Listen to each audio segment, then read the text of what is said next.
Hey everybody, today we're gonna make pizza rolls for dinner. So here I go to the freezer to get out those frozen Totino's pizza rolls. No, we are not eating frozen pizza rolls. We're gonna make our own pizza rolls that are fresh, tasty, you know exactly what's in them. You will never buy another bag of frozen pizza rolls again once you try this awesome recipe. First thing to do is put a packet of yeast in a bowl. Then you're going to add 1 1/2 teaspoons of sugar. What? No, sugar. And you can see that we've already done that. We're going to add 3/4 cup of warm water. You want to let your hot water run for a long time. It's going to be hotter than what you think.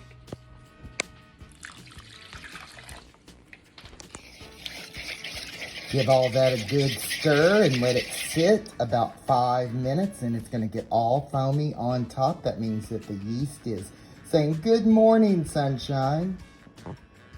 So while the yeast is activating, I'm going to go ahead and I'm going to turn my oven on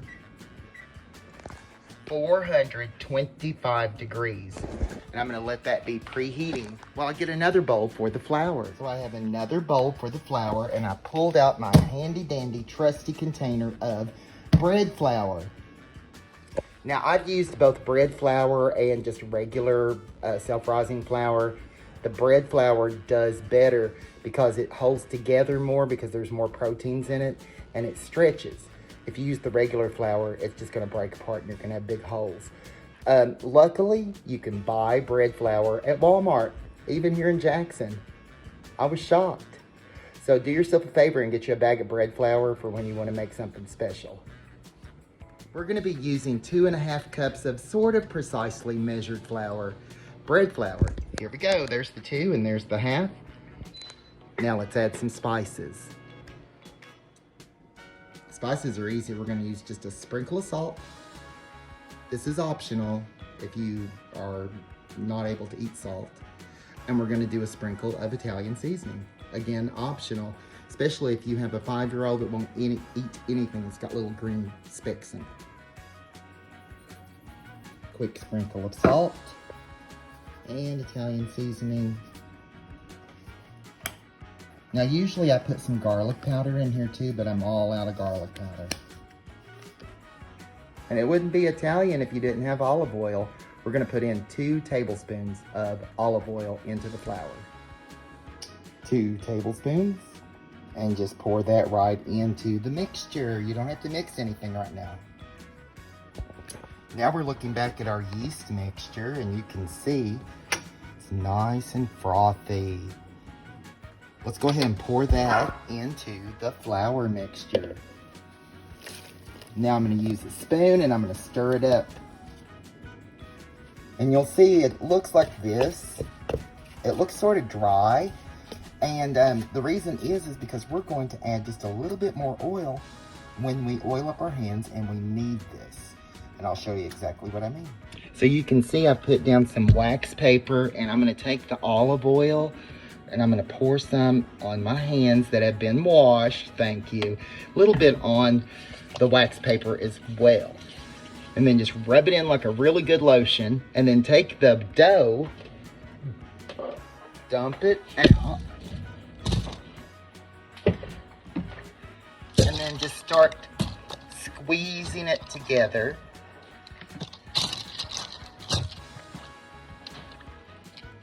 And get oil all over it. And once you do that, if it still looks too dry, you can add a few drops of water to it, but you don't want to get a big sticky mess. Let me show you how I knead it. Okay. So now that I have the dough into a good ball with all that yeast and stuff in there, this is how I knead bread. Everybody, I guess, has it different. I take this part of my hand, the heel of my hand, and I put this hand on it and I push down. Fold, fold, push down. Fold, fold, push down. Not with your fingers, but with this part. Do that about 7 or 8 times, no more than 10, or else you're gonna do something to the glutens in here and it's not gonna be good. Then we're gonna put it back in the bowl, covered in oil. I'll show you that next. So I kneaded mine about 7 times. If you wanna go 8 or 9, that's fine, but trust me, don't go more than 10. And you want it to have that consistency like that, sort of like Play-Doh. Then I've got my bowl under it. And I'm gonna take the olive oil and I'm just gonna drizzle a little bit on it. Take my hands and just rub it. Then I'm gonna take this, put it in the bowl, and I'm gonna cover this with either plastic wrap or I've even had people use Reynolds wrap. I don't really like that. Or a towel or something, just so that that moisture and that heat stays inside there. We're gonna let it rest for about 30 to 35 minutes. It's not gonna be a bread, so you don't have to let it rise like hours and hours, but you do wanna let it rest about 35 minutes. So let's see what it looks like then. So this is the before size. Let's see how much it increases in about 35 minutes. So it's been 30 minutes. Let's check the dough and see if it's increased in size. Well, look at that. You can see it's a lot bigger than it was.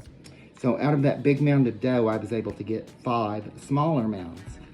And it doesn't matter how they look right now, because what I'm gonna do is get my baking sheet and I'm going to sprinkle it with olive oil, rub it in with my hand. It's okay because you need your hands oily.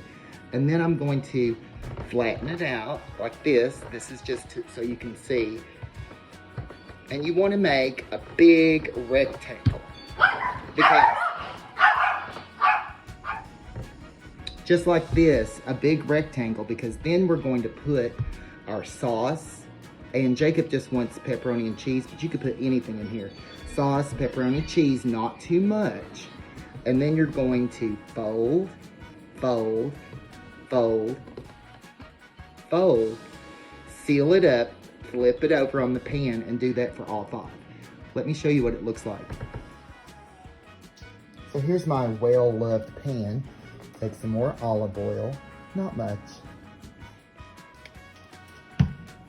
Rub it in with your hand.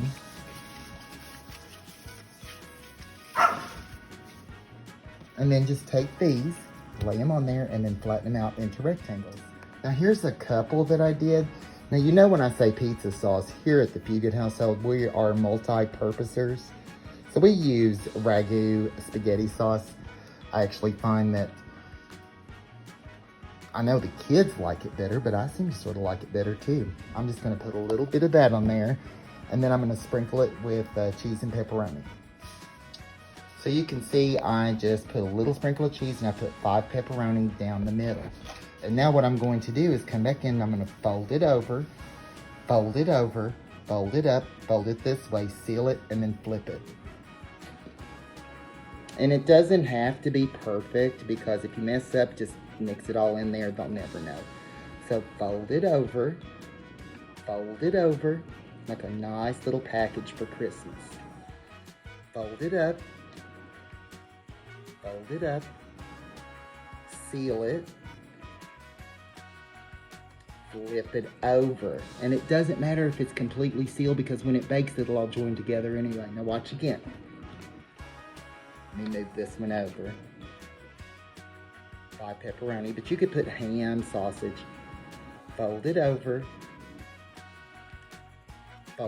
and see, look, some of the sauce came out. It's fine, it'll all bake in, it all tastes good. They're not gonna see it anyway, it's gonna be on the bottom. Fold it up, seal it up. See, it's like a little Hot Pocket almost, but it's a pizza roll Hot Pocket.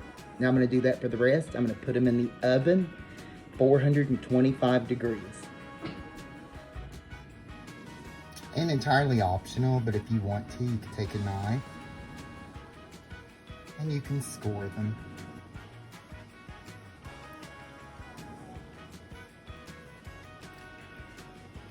That one got a little messy. Like I said, once it bakes, it's fine. So I'm gonna pop these in a 425 degree oven for 15 minutes. If you wanna be even fancier, if the kids like it, you can sprinkle a little grated Parmesan on top before you serve it, but that's entirely optional. Let's see what they look like. Okay. 30 minutes, give or take a minute or two. Out of the oven they come. Look at that. They cook up so fast. And now we just plate it.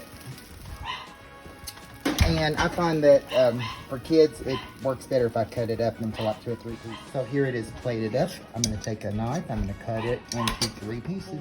And you can see it's all gooey and melted inside. Then of course we have the official taste tester, my son Jacob. Okay, make sure you get some of the filling in there.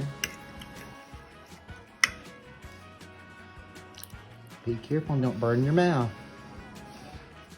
Cheese and pepperoni and sauce. Thumbs up, thumbs down. Oh, is it hot? Thumbs up, yay. And a drink. Okay, yes, it is hot. And that's all there is to it. It's really super easy. You can make them as simple as you want with just like sauce and cheese. You can do what I did today with the pepperoni. You could put ham sausage. You could put onions, mushrooms, olives, whatever you like on your pizza, you can put in your pizza roll. So, like I said, you'll never buy those frozen pizza rolls again when you see how easy it is to make your own pizza rolls at home. Thanks for stopping by today here at Pine Hill Cooking with our barking dogs. Until next time, be a rock star in the kitchen because you always are. Bye-bye.